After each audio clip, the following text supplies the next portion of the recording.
Hey everyone, welcome back to the class. आज के इस वीडियो में हम लोग चैप्टर 2 को आगे कंटिन्यू करने वाले हैं। कंपोनेंट्स ऑफ फूड जो है उसमें हमने 2 पार्ट्स पहले से पढ़ रखे हैं और अभी थर्ड पार्ट हम लोग स्टार्ट करेंगे जिसमें हम लोग फैट्स के बारे में पढ़ेंगे। ठीक है, कल हमने कार्बोहाइड्रेट्स के बारे में पढ़ा था और आज हम लोग फैट्स के बारे में पढ़ेंगे। तो चलिए स्टार्ट करते हैं। Fats consumed by humans are obtained from animals और फ्रॉम प्लांट्स। फैट्स जो होता है ये एनिमल से भी ऑब्टेन्ड हो सकता है और प्लांट से भी ऑब्टेन्ड हो सकता है। That means fats obtained from animals and plants, मतलब दोनों से ये ऑब्टेन्ड हो सकता है। ओके, तो चलिए देखते हैं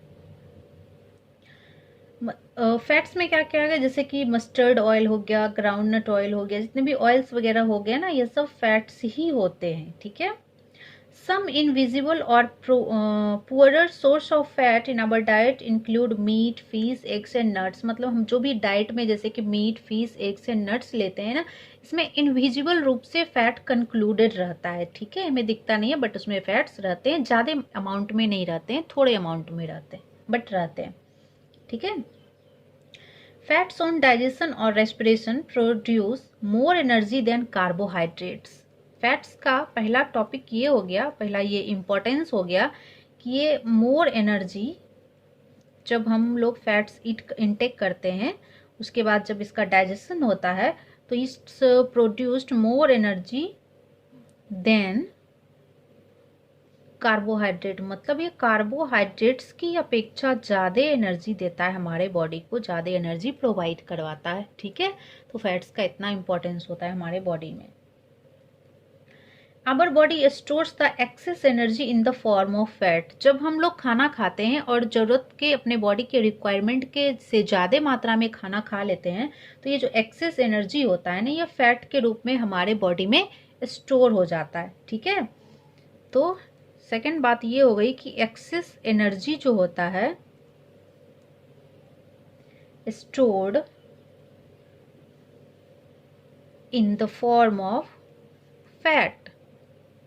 हमारे बॉडी में फैट के फॉर्म में एक्सेस एनर्जी स्टोर हो जाता है। ठीक है, this stored fat is used by the body for producing energy as and when required. जब हमारे बॉडी को रिक्वायरमेंट होती है एनर्जी की तो जो स्टोर्ड फैट है ना उसका यूज कर लेता है हमारा बॉडी। ठीक है, that is why fat is considered as energy bank in our body. तो एक बहुत ही इंपॉर्टेंट चीज है कि फैट्स को क्या कहा गया है, एनर्जी बैंक कहा गया है। हमारे बॉडी में जो एनर्जी स्टोर करके रखता है, that's why it's called energy bank in our body. किसको, फैट्स को हमारे बॉडी का एनर्जी बैंक कहा गया है।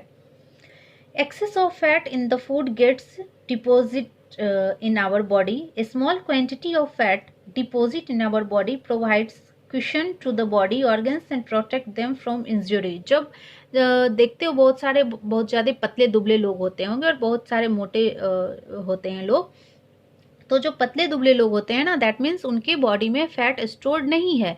और जो मोटे लोग हैं दैट मीन्स उसके स्किन का जो अंडर साइड वाला एरिया होता है ना उसमें फैट स्टोर रहता है। और जिसके बॉडी में फैट स्टोर रहता है तो इंटरनल जितनी भी इंजुरी होती है ना बॉडी में, बॉडी के ऑर्गन्स में, उससे प्रोटेक्ट करता है। कौन, ये जो फैट स्टोर रहता है वो प्रोटेक्ट करता है इंटरनल इंजुरी से। तो बहुत ही महत्वपूर्ण कार्य है इसका हमारे बॉडी में।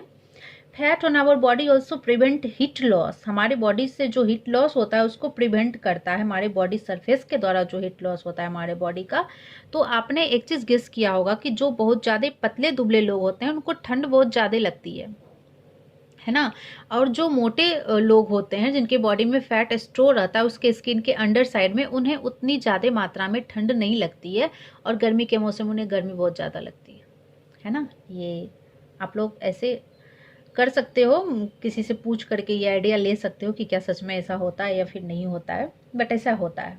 ठीक है, but too much of fat deposition in our body leads to obesity. चलो इसकी अच्छाई भी है तो खराब चीज़ें भी इसमें है। मतलब अगर बहुत ज़्यादा मात्रा में फैट स्टोर हो गया हमारे बॉडी में तो ओबेसिटी का शिकार हो जाएंगे हम लोग, वही मोटापा घेर लेगा हम लोगों को। और हम लोग को पता है कि अगर मोटापा आ गया तो फिर ढेर सारी बीमारियों का घर होता है ये ओबेसिटी, है ना। Many animals like the whale, camel, polar bear store fat in their bodies for future use। बहुत सारे एनिमल्स हो जैसे कि वेल हो गया, कैमल हो गया, पोलर बियर हो गया, ये सब अपने बॉडी के अंदर में फैट स्टोर करके रखते हैं फ्यूचर के यूज के लिए। जैसे कि विंटर सीजन में पोलर बियर क्या करते हैं, बहुत महीनों तक सोते हुए रह जाते हैं। तो ये जो लॉन्ग स्लीप करते हैं ना, इस टाइम इनके बॉडी में जो फैट स्टोर होता है उससे वो अपने एनर्जी की रिक्वायरमेंट्स को पूरी करते हैं, ठीक है।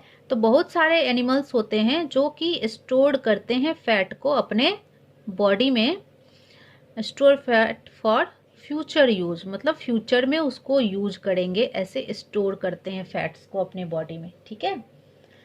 एंड फैट्स का एक मोस्ट इम्पॉर्टेंट काम क्या होता है, it give taste and flavour. ये हमारे खाने में टेस्ट एंड फ्लेवर डालते हैं जिससे खाना बहुत ही टेस्टी लगता है और हम लोग ज़्यादा खाना खाते हैं ना। नेक्स्ट है fats are essential for the absorption of vitamins A, D, E and के।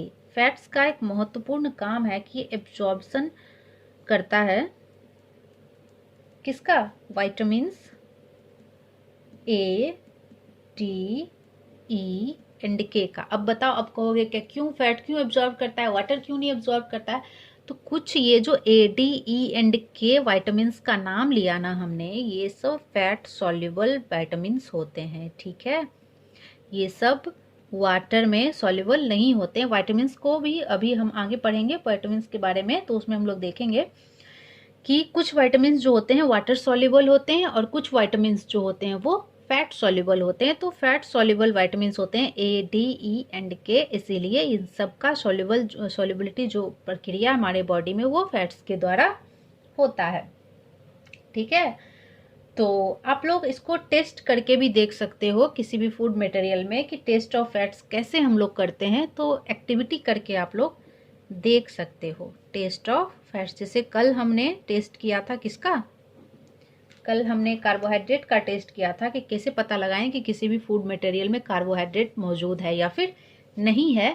तो आज हम लोग फैट्स का टेस्ट करने वाले हैं। क्या करना है इसके लिए, place some crust pieces of the food sample on a piece of white paper and rub it on paper. एक व्हाइट पेपर लो, ठीक है, उस पर कुछ क्रस्ट पीस लो किसी भी फूड मटेरियल का सैंपल के तौर पे, और उसको पेपर पे खूब सारा रब करो। If the white paper turns translucent, अगर व्हाइट पेपर ट्रांसलूसेंट हो जाए तो इसका मतलब है कि उस फूड मटेरियल में फैट है। ये तो नॉर्मली आप लोग डेली लाइफ में भी देखते होंगे, जैसे समोसा या फिर कोई भी फ्राइंग चीज़ें जितनी भी होती है उसको अगर व्हाइट पेपर पे डाल दो तो पेपर क्या हो जाता है, जैसे पेपर ट्रांसपेरेंट नहीं होता है, ट्रांसलूसेंट नहीं होता, ये तो ओपेक ऑब्जेक्ट होता है। ऐसे नॉर्मल जो पेपर लेते हैं ओपेक होता है, बट उसके ऊपर अगर फैट्स वाली चीज़ें ऑयल वगैरह डाल दो तो वो ट्रांसलूसेंट हो जाता है। तो इससे प्रूफ होता है कि वो जो फूड मटेरियल है ना उसमें फैट्स है, ठीक है।